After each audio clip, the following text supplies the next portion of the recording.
Those are some of the headlines. This is Democracy Now!, democracynow.org, The War and Peace Report. I'm Amy Goodman. We begin today's show looking at what's being described as the most dangerous legislative assault on women's health ever. Since taking power in January, the Republican-led House has introduced several major anti-choice bills that women's rights activists say could place severe limitations on access to reproductive health services. This despite a campaign pledge to focus on creating jobs. Republican House Speaker John Boehner hailed the proposed legislation. A ban on taxpayer funding of abortions is the will of the people, and it ought to be the will of the land. The current law, particularly as enforced by this administration, does not reflect the will of the American people. Last year, we listened to the American people through America Speaking Out. They spoke on this issue loudly and clearly. So we included it in our pledge, and today we're making good on that commitment. Congressman Chris Smith has introduced bipartisan legislation that codifies the Hyde Amendment and other similar policies by permanently applying a ban on taxpayer funding of abortions across all federal programs. This common sense legislation reflects the will of the people and deserves the support of the House. It's one of our highest legislative priorities, and as such, I've directed that it receive the designation of H.R. 3.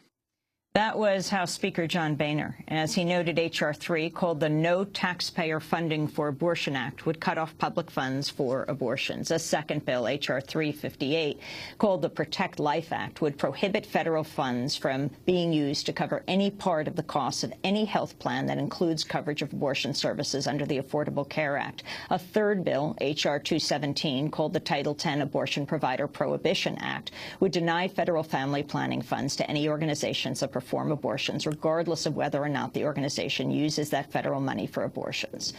To discuss the legislation, we're joined now by Cecile Richards, president of Planned Parenthood. Through its affiliates, Planned Parenthood provides family planning, contraception, and abortion services at more than 800 health clinics across the country, serving more than 3 million patients a year. Cecile Richards, welcome to Democracy Now! Can you talk about what's happening in Washington, D.C. today, where you are lobbying Congress? Sure. Thanks, Amy. Thanks for having me. It's great to be back.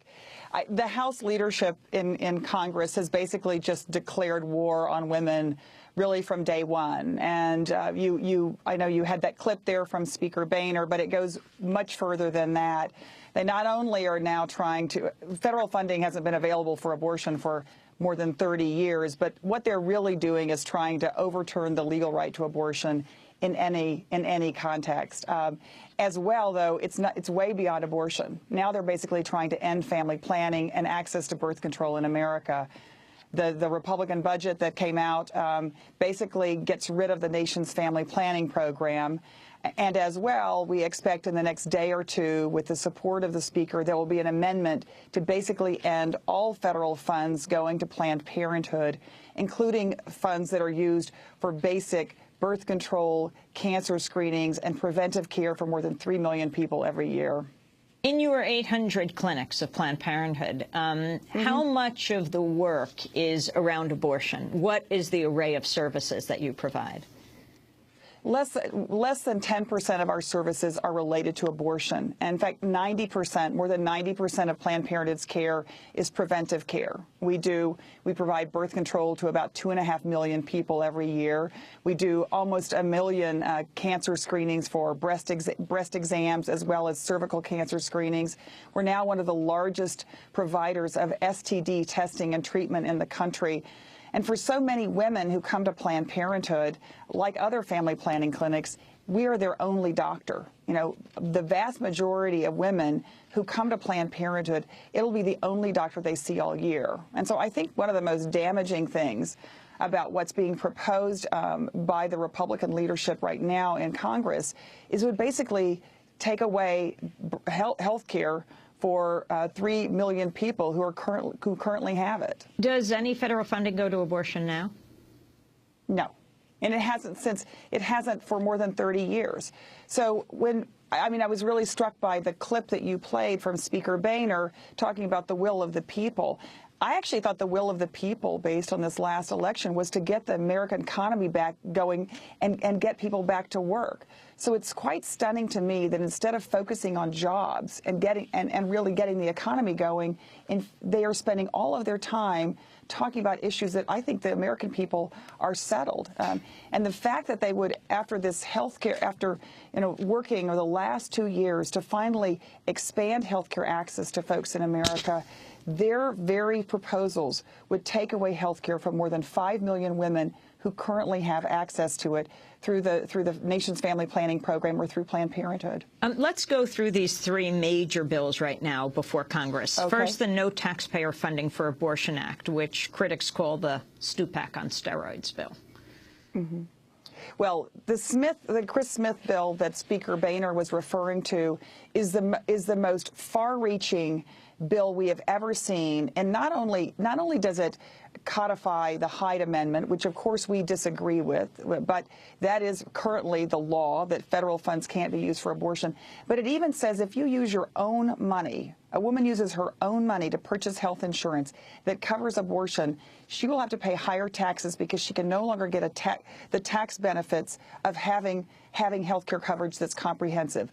Same with small business owners. If you're a business owner and you get a tax benefit from providing health care coverage, if that coverage also includes abortion coverage, you can no longer get that tax benefit. And it's going to deny, essentially the purpose of the Smith bill is to take away the right of women to have abortion coverage and insurance everywhere in America, even women with desperately needed terminations based on medical need. Talk about the redefining of rape that's included in H.R. 3, Cecile Richards. Well, this is the most egregious thing, and that absolutely has, I think, defines the kind of attitude we're seeing by the House leadership, which is it attempted to say there were only certain kinds of rape that now you would have the right to get an abortion, and that was forcible rape. They wanted to redefine what are good rapes and what are bad rapes, and it has created an enormous public outcry, and I think to the embarrassment of the leadership. But I think it's just one indication of how far they are willing to go in taking away women's access to health care in America. But you have to explain that further. Good rapes and bad rapes? Well, yes, it couldn't, if it wasn't considered forcible, if it was simply you were raped, if it was a date rape or other kind of rape that wasn't considered forcible, where you could demonstrate, I guess it would be up to the rape victim to demonstrate that it was how forcible it was, you could not have access to abortion coverage as a result of the rape. You know, it's interesting because we just played in the headlines a group of women and some men who are suing around the issue of rape in Iraq, and a videotape was made of one woman, and her commander saying, looking at the videotape that the men made who were raping her, he didn't feel that she had fought back hard enough. Exactly. I just saw that you had played it, and I think it is incredible to me that at this time in the United States of America, we are talking about going so far back, basically repealing women's rights in a way that is just unthinkable. And again, I think it's, as you said earlier, it's not simply about ending Roe versus Wade, which is really the purpose of Mr. Smith and Mr. Boehner. It's literally taking away the access to birth control in America, which is unbelievable. How did we get here? I want to go on to the federal legislation. Yes, there are more bills that are being weighed now in Congress. The Congress is saying that they are focusing on jobs, jobs, jobs. And then I want to talk about the state level and talk about states like, South Dakota.